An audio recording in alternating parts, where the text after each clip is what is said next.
We talked to supervisors, we talked to line staff, and over we heard from the line staff, I come in every day, I do a good job, I care for my residents, nobody ever notices. My supervisor's time goes to the people that punch in late, call off, don't chart. I'm happy to do my job, but it'd be really great if once in a while somebody said good job. You're listening to Bridge the Gap Season 5, a podcast dedicated to informing, educating, and influencing the future of housing and services for seniors. This season is powered by sponsors AccuShield, Inquire, One Day, LTC REIT, It's Never Too Late, Meridian Capital, Solinity, and the Bridge Group Construction. Welcome to Bridge the Gap podcast, the senior living podcast with Josh and Lucas. An exciting topic on today and a great guest. We want to welcome Mark Woodka. He's the CEO of OnShift. Welcome to the show. Thanks, Lucas. Very glad to be here. Thanks for inviting me. Yes, really excited to talk to you about everybody in the senior living industry is waking up today with one thing on their mind: workforce. And so we're going to be talking about workforce trends and issues from attracting and hiring and engaging and retaining staff in the senior living industry. And I know that you got some stats and some different things. Josh, before we jump right into this topic, this is something that continues to come up on our program. It's workforce. It's just a big, hairy topic right now. It is a big topic. I'm excited to be able to have this conversation as a fan of OnShift for years, as an operator, as a user. This isn't necessarily a commercial for them, but I can do a commercial. But I'm actually really interested in this conversation because it's something, as an operator, you wake up every day. I would imagine right now across the country, if you ask operators what's keeping them up at night, whatever the answer, it all points back to labor in some way. And I'm very excited. We got just a teaser on a pre-show call with Mark and team. And I'm excited to hear some of this survey results. They have spent a lot of time talking and studying what is important to the labor force. And that's what we have to know to be able to develop strategies. And it was actually, some of it might be a little bit surprising. I haven't heard all of it. So Mark, thanks for joining us today. We look forward to talking with you. Great. Glad to be here. So let's jump right into that. Talk to us about these trends that you've been seeing over many years, that you've been seeing kind of the ebbs and flows of workforce and retention. What have you guys been seeing lately? So it's interesting, Lucas. I think what we've seen is just a rapid acceleration of trends that were here before, right? Very high turnover in the industry. Published stats are around 50%, but the reality for frontline staff is somewhere between 50 and 200%, right? Most providers that report turnover include corporate staff, supervisory staff, et cetera. But when you really peel back the onion and look at my frontline staff, my caregivers, my dietary people, my housekeepers, it's rare for someone to be under 100%. We have some clients that are in the 40s and 50s, and that's world class in this industry, right? And also hiring people was a challenge before the pandemic. It's funny, we do an annual survey of providers called our Workforce 360 survey, and in 2019, the number one issue was hiring. I couldn't hire people fast enough, or get enough people.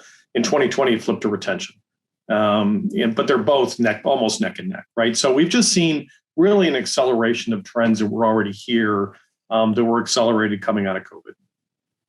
Well, Mark, one of the things that I've often noticed, I think painfully sometimes it's been brought to my attention as an operator, as even a small regional operator, and I can't imagine even in your larger operations, sometimes there's some gaps in communication that happen between the community level team members, those frontline workers, the caregivers, the housekeepers, the dining workers.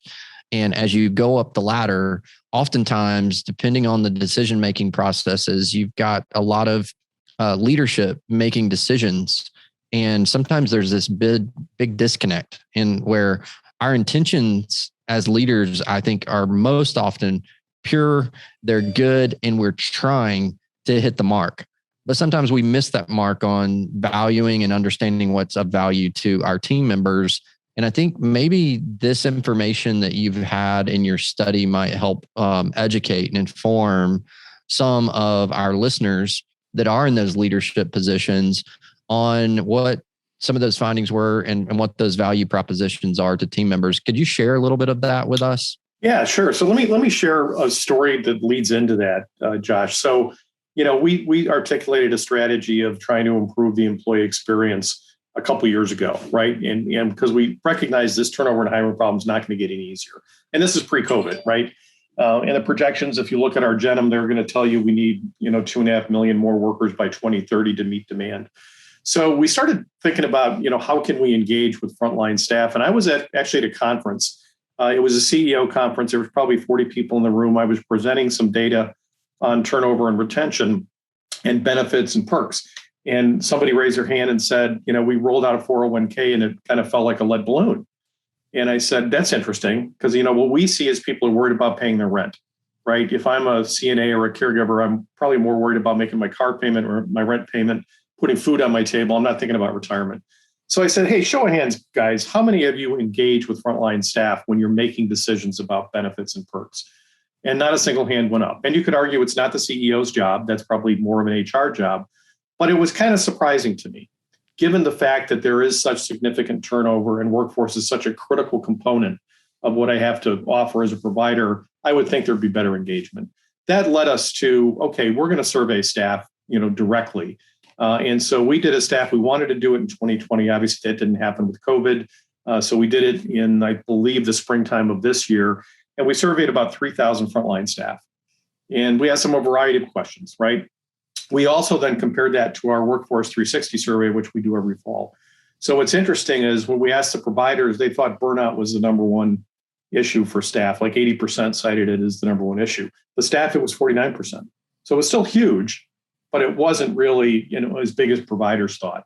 The biggest disconnect was one of the second questions where the providers thought working multiple jobs was an issue. And the frontline staff said, my health is an issue. I want to be healthier. Right, that was second behind burnout, which was really fascinating to me. That's not something we expected to see. And if you think about that, if you're a provider, if you have that information about your frontline staff, there's lots of things you can do relatively inexpensively, right? That could go to that. I mean, we all have kitchens, we all have dining facilities, and we saw a lot of people provide food to their staff through COVID. Maybe there's something you can do to offer food or other healthy options, use your wellness facilities. So there's a lot we can do as an industry if we really understand what those frontline people are really looking for and what they care about. Well, it's really interesting, and I could echo something similar to that. I love the fact of how big your sample was, how big your survey was. I think you said 3,000. Yep. That's significant. But even at a small level, I think I can attest to that. One of the things that as a small operator over 15 communities a couple of years ago, I was shocked when we did just a very small in-house survey and we asked our team members, what is the most important benefits to you? We also ask, hey, what is preventing you from showing up for your shift? Because we had so many people that were just calling off and we're like, man, that's killing us, in overtime and just care quality and things like that. And I was shocked that one of the number one answers for the reason why people weren't coming, and I shouldn't have been shocked in hindsight, but it was because of childcare. The majority of our workforce was and is moms and single moms, many of them, and quality childcare. And obviously they're putting their priorities. We can't fault them. That's their priority over our community. But just that enabled us with that information to understand, wow, we've got to retool to try to help them with that so that then in turn they can actually show up to work. So I think this is really valuable information. Is there anything else that has stood out to you that you have learned as a big growing organization committed to solving this problem for our industry that you think is worthy that our listeners should know about? Yeah, but let me touch on the topic you just raised first, Josh, if you want, because we did ask. We said, what describes, your gender, your marital status? Are you a parent? 89% of the workforce is women, 79% have children, and 42% of those are single moms. Wow. So think about that, right? That's a big factor of the working population are single moms. And again, what can we do as providers in industry to help support them? I'll tell you the other thing that we always hear in departures is how far do I have to travel to work? and how do I get there, right? So proximity to home is an important consideration. And consider that when you're hiring, especially if you know you're hiring a single mom who may have childcare issues or may need to go do something with their child during the day, that's going to be an important consideration. Well, so we could, as I often say, chase a rabbit here, Lucas, but I'll tell you, even for our developers out there that are listening, one of the big things I am starting to see, and I think it echoes and affirms what you just said, Mark, is I'm seeing some of the biggest challenges for staffing in communities that I'm asked to go in and help are in some of the probably highest demand areas for the services. And it's in your communities that are more of, I would say, your upper of the market basket communities that are, and what's happening is the demographic that is needed to support that community being filled from a resident occupancy standpoint. The neighborhoods that they're in are the working people that need to be working in that community can't even afford to live in that area. Right. And so as developers, I think we're having to get really smart and think about, okay, if I'm going to build in this area and here's my resident, persona, what is my worker persona or personas needed for this? And do I have a plan in place that if they don't live here in this market, how am I going to get them here? Because in most cases, and in many cases, they can't even afford to get to the community. So I think that's a huge thing that not only for our operators, but this information could also be really useful for those developers that are looking to put product, communities, and services into these markets, right? Yeah, I think that makes a lot of sense. And you're absolutely right. It's hard to get people there. But again, what can we do to solve that problem, right? I don't have an answer. I don't have all the answers, certainly. But it's really, we're at a point in time where we've got to get much more creative, right? I think COVID hit us over the head like a 2x4, exposed a lot of flaws in how we operate, how we work with our workforce, et cetera. And we just need to get creative and start doing out-of-the-box solutions. One of the questions you asked earlier, Josh, was, what do you see as major themes, from the survey? And one of the things we asked was, what would make your job more satisfying? The number one answer, communication, better communication. That's free. That doesn't cost a nickel to communicate more with your staff. Number two is better pay, which is no great surprise there, right? And the fundamental reality is we're going to have to increase pay because we just have wage pressure all over the place. And number three was more appreciation and recognition. And again, so two of those are free, right? Communicating with your staff, involving them in decisions and problem solving, and recognizing and rewarding them don't have to cost you a thing. Now, if you want to put a formal rewards and recognition program in place, you can. And here's what I hear from people. I love this. I can't afford to do that, right? I have to pay higher wages. I can't afford to put a rewards program in place for my line staff. And I say, okay, what's your turnover rate? And that's around 100%. So if you got 1,000 employees, you're hiring 1,000 employees a year, right? Yep. What does it cost you when you lose an employee? Do you guys internally, and I ask this of almost all our customers, do you have a calculator that says when a CNA or a caregiver leaves, what does it cost me to replace them? The answer in 99.9% of the cases is no, right? So I'll say, does 3,000 seem about right? Advertising, interviewing time, onboarding time, paying overtime or agency wages while that slot's filled, whatever, right? Most people will agree that that's true. In many cases, it's much higher, but I don't go way out there because I'm not trying to prove how bad the problem is. I'm trying to get a recognition that there's a problem. Well, if you do the math there's $300,000.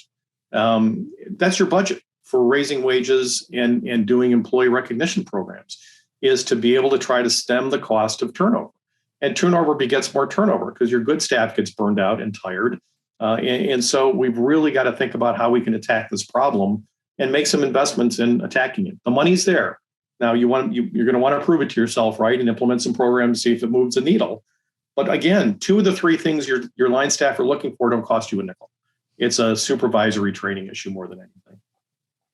Well, you touched on so much there that I think we could unpack for hours, and we've only got a few minutes of your busy time that we can take. But I think one of the interesting things is this communication and the creativity in rewards. I think so often we just lack creativity in how we reward and how we communicate. And it's been interesting, and I think you even experienced this in some of your studies and your findings, that sometimes in your most difficult times as a leader, as a community, as a team, surprisingly, that's when things actually improve a little bit in this area. And I think we, in many communities, in spite of the terrible things that were happening around us and to us, that we felt like we had no control over, some of our team morale, some of our call offs, and many of these problems that have been there even before COVID, they actually spiked and got a little better. And there was some promise. And I think it was because we were forced out of our comfort zones, and we were forced, like, you had to get creative or die, as an organization and as a team. Did you see some of that across the communities that you serve as well? Yeah, we did. And it was really stunning, Josh. So we have one of our platforms is called OnShift Engage. It's a rewards and recognition and pulse survey tool, right? And so there's a staff satisfaction pulse survey that goes out on a regular basis.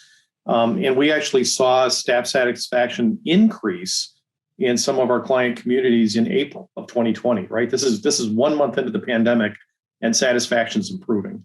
And so as we looked at the comments that were coming in with some of those surveys, it was around, I feel engaged in solving these problems. I'm being asked my opinion.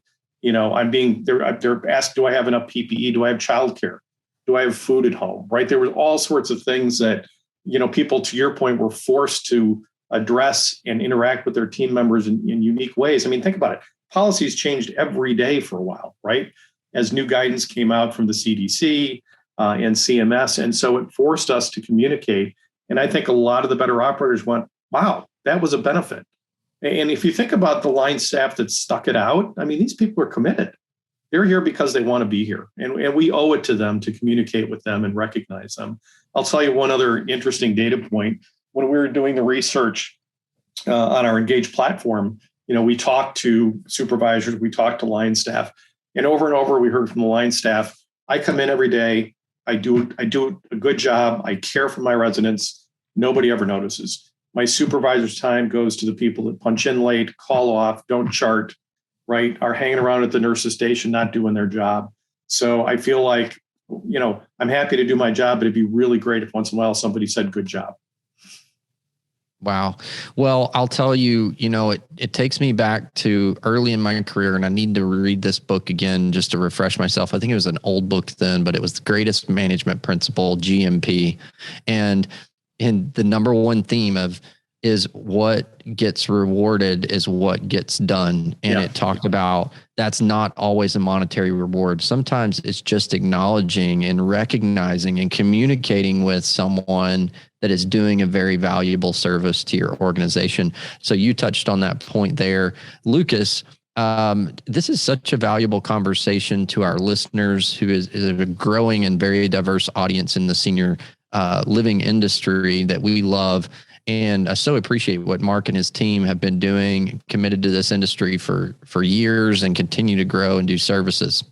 Great practical insights. I know that these are principles that I'm going to take to my team today. Being a construction company, I think that they need to hear more often that they're doing a great job, and they need to be communicated more. This is something I think that transcends even the senior living industry. But obviously, for the people that are on the front lines doing this heavy lifting and caring for our older adults every single day, it's paramount. And so, Mark, this is great information. I know that our listeners are going to want to engage more in this conversation, and a great way to do that, we will put all the links in the show notes to get in touch with Mark and his team and OnShift. You can go to btgvoice.com. You can download the transcript. You can watch the video, and you can connect with us on social to continue the conversation. We want to hear from you. Thanks to all of our Bridge the Gap listeners for joining in today. Mark, thanks for being on the program as well. You bet. Thanks for having me, guys. I enjoyed it. Thanks for listening to another great episode of Bridge the Gap. Thanks for listening to Bridge the Gap podcast with Josh and Lucas. Connect with the BTG Network team and use your voice to influence the industry by connecting with us at btgvoice.com.